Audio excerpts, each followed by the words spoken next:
My fingers are really cold. I'm not sure how long I've got, to be honest with you. Welcome to another Mastering Paragliding podcast. I'm here in the Zulu Valley. We're about to head up the hill.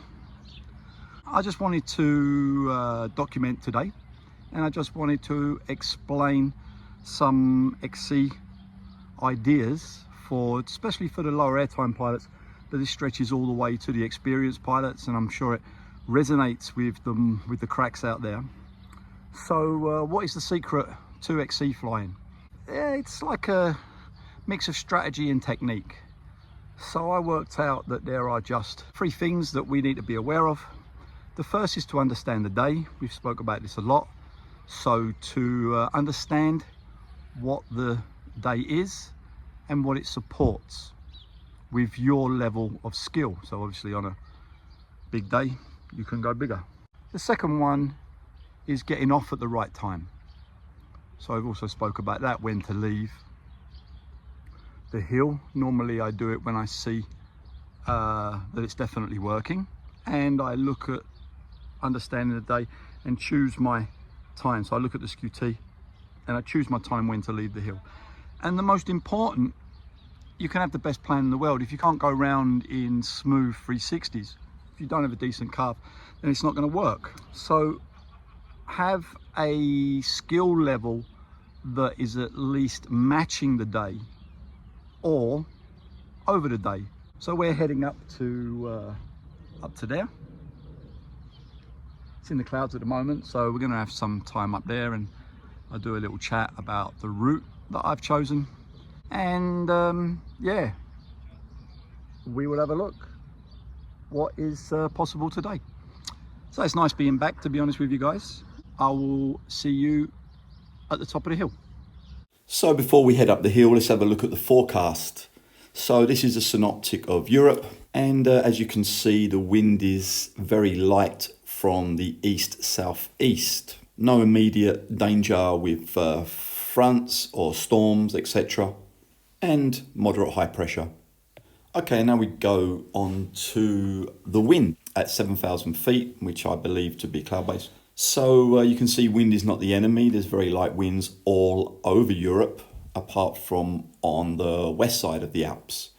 So let's move on to the model alignment. This barely used chart helps us to understand how accurate the weather forecast is. When these lines overlay each other, the models agree. When they are in a more of a mess, then the models don't really line up, and I'm not sure if you can trust the forecast in those areas. And as you can see, we are wedged between 2 very neatly sandwiched lines, and we are at the X. So I would say that we can trust the forecast today. So let's move on to the king of forecasting, the Skew-T.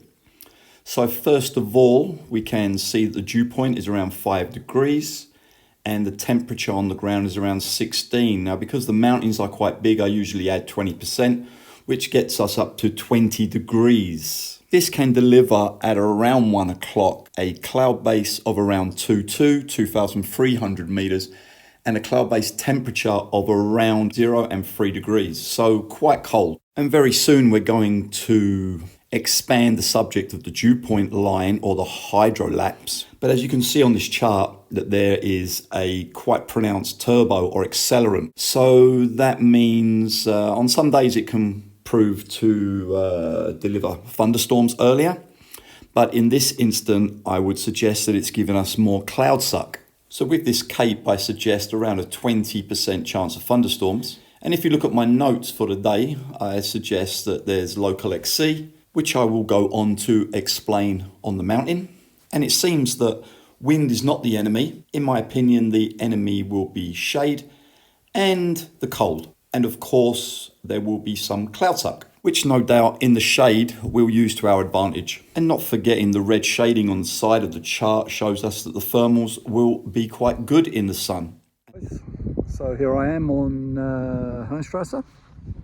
Reminds me of the old days. After yesterday and the day before's rain, we've got hanging cloud in the valley. It's around 11 o'clock at the moment. I'm probably going to wait until around 1. We got light northwesterlies, Wind is not the enemy today. Height of cloud bases, but if you look at the Skew-T, it says that height is around 2.2, 2.3 at around 1 o'clock.